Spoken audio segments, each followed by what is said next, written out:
Mga kapuso, 60 araw na suspendido ang pag-aangkat ng bigas simula September 1 ayon kay PBBM. Ikinatuwa ng Sinag ang pagsuspende sa importasyon ng bigas at tiniyak na hindi ito makakaapekto sa presyuhan ng bigas sa merkado. Yan ang balitang tinutukan live ni Sandy Salvacio. Sandy? Chris, good news para sa ating mga magsasaka ang bagong kautusan ni PBBM na magsisimulang maipatupad sa susunod na buwan. Sinuspindi ni Pangulong Bongbong Marcos ang pag-aangkat ng bigas ng Pilipinas. Ipapatupad yan ng 60 araw simula sa September 1. Itong Lunes, inirekomenda iyan ng Department of Agriculture para mabigyan nila ng proteksyon ang mga magsasaka. Sa datos ng DA, mahigit 2.3 million metric tons ng bigas ang inangkat mula January 1 hanggang July 10.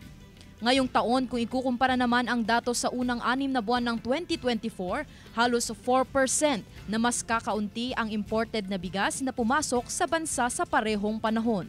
The suspension is at least tataas yung presyo ng palay at hindi sila malulugi. Magandang direksyon yung ginawa ng ating President.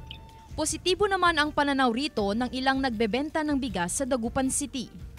Ay magandang balita po yun, ma'am, para sa atin, ma'am. Para sa mga tao na kailangan ng murang bigas din yun. Ayon pa rin sa Sinag, mas mainam pa rin daw na itaas ng gobyerno ang taripa sa mga inaangkat na bigas upang mapataas ang presyo ng imported rice sa merkado. Makakatulong din ito upang tumaas din ang presyo ng mga aning palay ng mga magsasaka sa bansa. Inano namin na yung production cost is 60,000.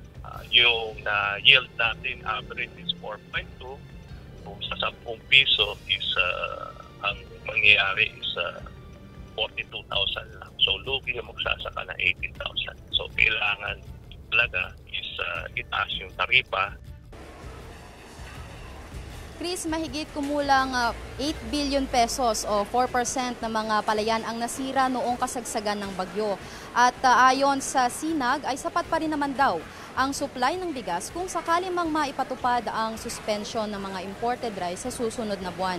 At Chris, dagdag pa ng Sinag ay isang malaking development ang hakbang na ito para sa sektor ng agrikultura at maging sa ating mga magsasaka. Chris? Maraming salamat, Sandy Salvacio.